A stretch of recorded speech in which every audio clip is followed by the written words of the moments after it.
जय श्री राम। हाय दोस्तों, I am your friend Meenakshi. You are watching English by Meenakshi. So दोस्तों, तो आज हम पढ़ेंगे नाउन प्रोनाउन के बारे में, पजेसिव केस के बारे में। सो दोस्तों, फर्स्ट पॉइंट इम्पॉर्टेंट है आपके लिए। नाउन प्रोनाउन के संबंध कारक यानी पजेसिव केस के साथ जब भी अपना शब्द दिखाई दे आपको, तो अपने या अपना के लिए हम ओन का यूज़ करते हैं। इज़ दैट क्लियर दोस्तों? हम एक बार और अच्छे समझेंगे। वेन एवर यू सी, जब भी आपको पजेसिव केस के साथ नाउन या प्रोनाउन दिखाई दे, या फिर आपको नाउन दिखाई दे या फिर आपको प्रोनाउन दिखाई दे, सो दोस्तों तब सेंटेंस में अपना भी शब्द ऐड हो, प्लस इसमें क्या शब्द ऐड हो, अपना या फिर अपने लिखा हो, तब अपना या अपने के लिए हम किसका यूज़ करते हैं? ओन का यूज़ करते हैं, OWN। इज़ दैट क्लियर दोस्तों? अब मैं कुछ एग्जाम्पल के साथ आपको बताऊंगी हम ओन का यूज़ कैसे करेंगे। तो फर्स्ट सेंटेंस है दोस्तों, यह तुम्हारी अपनी पुस्तक है। तो दोस्तों इसकी इंग्लिश होगी, this is your own book. Clear है दोस्तों? सो तो दोस्तों यह मीन्स क्या हो गया? दिस के साथ हेल्पिंग वर्ब हो गई इज़। तुम्हारी का मतलब क्या हो गया? योर। और अपनी के लिए हम किसका यूज़ कर रहे हैं? ओन का यूज़ कर रहे हैं। और पुस्तक क्या है? बुक है। तो दोस्तों पुस्तक क्या है? नाउन है। तो नाउन या प्रोनाउन के साथ जब भी हमें अपना या अपनी दिखाई दे, तब हम किसका यूज़ करेंगे दोस्तों? तब हम यूज़ करेंगे ओन का यूज़। क्लियर है दोस्तों? तो नाउन था, नाउन से पहले अपना अपनी आया, नाउन से पहले अपना अपनी आया, तब हमने किसका यूज़ किया? ओन का यूज़ किया। सेंटेंस क्या गिवन है हमें? यह मेरा अपना मकान है। सो इसकी इंग्लिश होगी, this is this is my own house. अब दोस्तों आप बोलोगे नाउन या प्रोनाउन के साथ आना चाहिए, तो इसमें नाउन और प्रोनाउन पहचानेंगे। तो मकान क्या है दोस्तों? ये हमारा नाउन है। इज़ दैट क्लियर दोस्तों? तो हाउस क्या है? हमारा नाउन है। नाउन से पहले किसका यूज़ हो रहा है? ओन का यूज़ हो रहा है। ओन का यूज़ किस लिए हुआ? क्योंकि सेंटेंस में अपना या अपनी आया था। क्लियर है दोस्तों?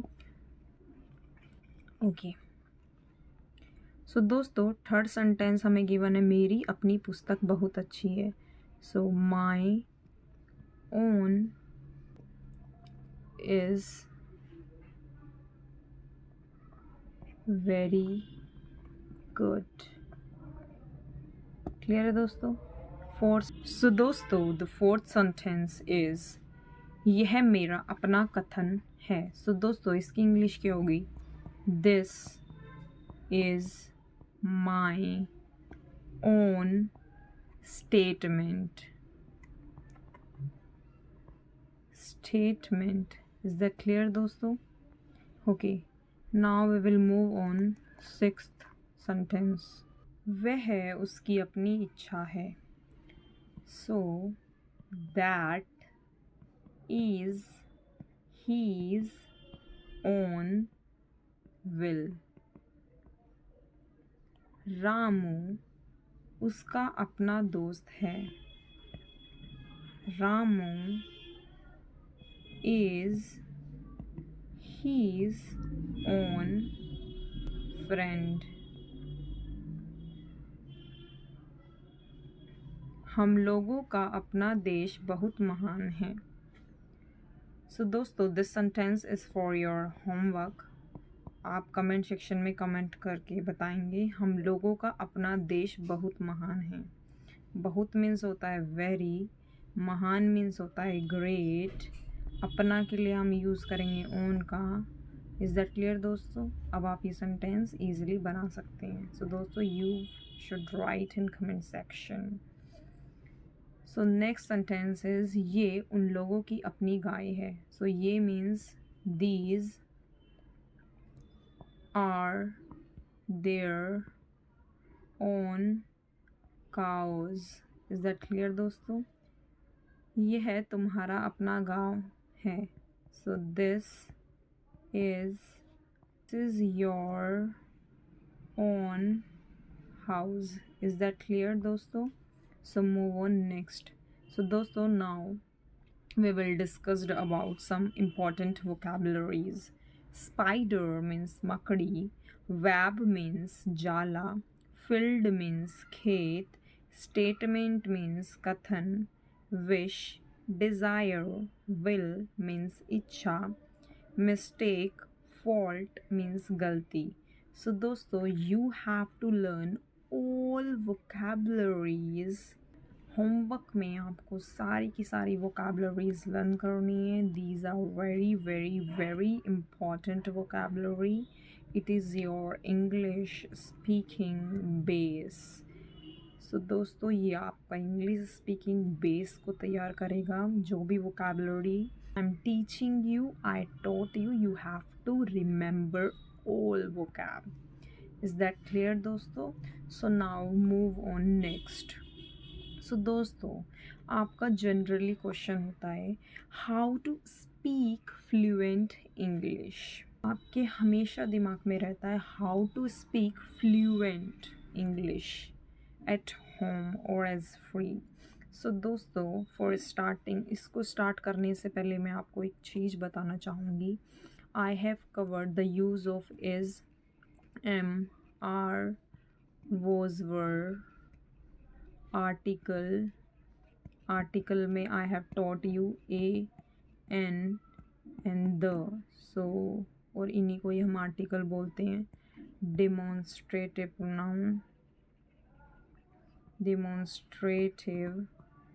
प्रोनाउन. क्लियर है दोस्तों? Use of shall be, will be, use of this, that, these and those. And दोस्तों and now I am teaching you possessive adjectives. So दोस्तों these are important chapter which I covered in previous lecture. You have to read or you have to watch all the classes sequence wise. First is MR, second was, were, third shall be, will be, fourth article, fifth demonstrative pronoun, and sixth is use of this, that, these, those. And this is your chapter 7.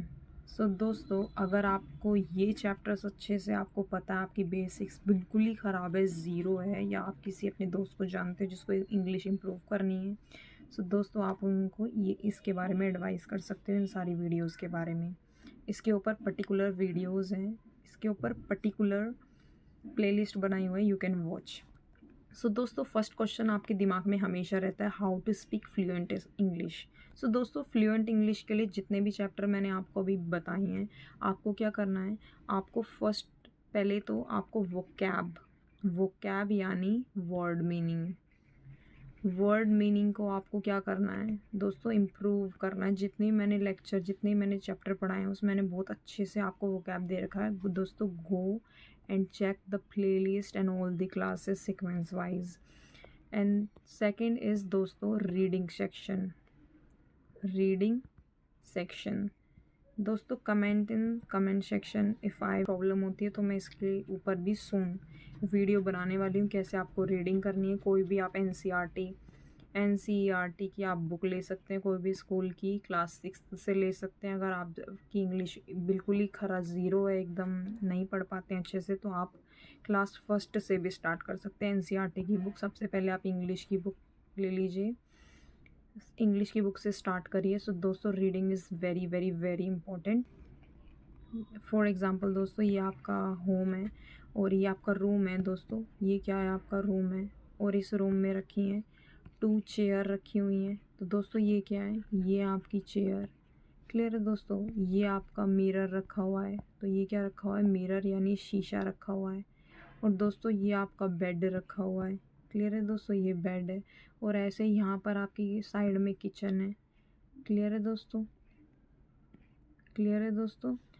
और आपको क्या करना है दोस्तों, जो भी आपको room में दिखाई देना, आपको खड़े होके या बैठ के उसको बोलना है कि these are chairs, this is mirror, that is bed and this is my kitchen. So दोस्तों आपको धीरे धीरे स्टार्ट करना है, आप हिंदी इंग्लिश मिक्स करके बोलो स्टार्टिंग में।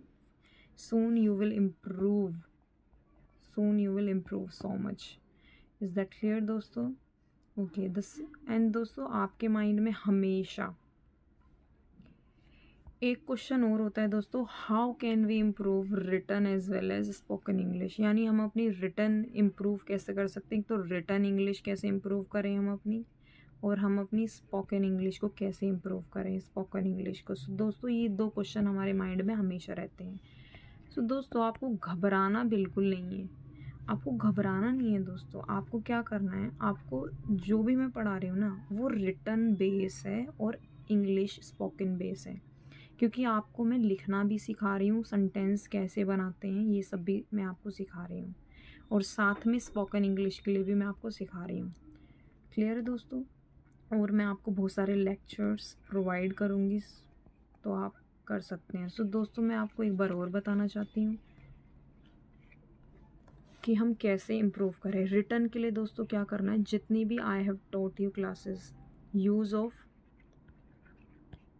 Is, am, are, was, were, shall be, will be, shall be, will be,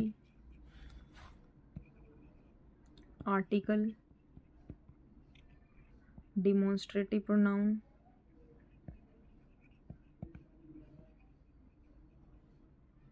और दोस्तों use of this, that, these and those. So दोस्तों मैंने अपनी प्रीवियस क्लासेस में मैंने ये सारे चैप्टर आपको पढ़ा दिए हैं। इन चैप्टर्स में आपको क्या क्या मिलेगा दोस्तों, इन चैप्टर्स में आपको मिलेगी vocabulary, how to speak English, spoken English से related some questions and query, reading कैसे करनी है रीडिंग के बेस पे मिलेगा दोस्तों, रिटन इंग्लिश के बारे में मिलेगा। सो दोस्तों आप यही क्लास मेरी सीक्वेंस वाइज ऐसे ही इसी सीक्वेंस में देख लोगे तो आपकी written English as well as spoken English आप ऑटोमेटिकली इम्प्रूव हो जाएगी। बस आपको एक काम करना है छोटा सा, आपको डेली 1 पेज रीडिंग करनी है। क्लियर है दोस्तों? और आपको एक और छोटा सा काम करना है, जितनी भी वोकैबलरी मैंने इन सभी चैप्टर्स में आपको कराई है उनको आपको लर्न करना है और आपको बोलते रहना है अपने घर में। क्लियर है दोस्तों? ओके। सो दोस्तों आज की क्लास इतनी ही, तो कल हम स्टार्ट करेंगे। थैंक यू फॉर वॉचिंग दोस्तों। जय श्री राम। अगर आपको ये क्लास अच्छी लगी हो, do like, share and subscribe my channel English by Meenakshi. जय श्री राम।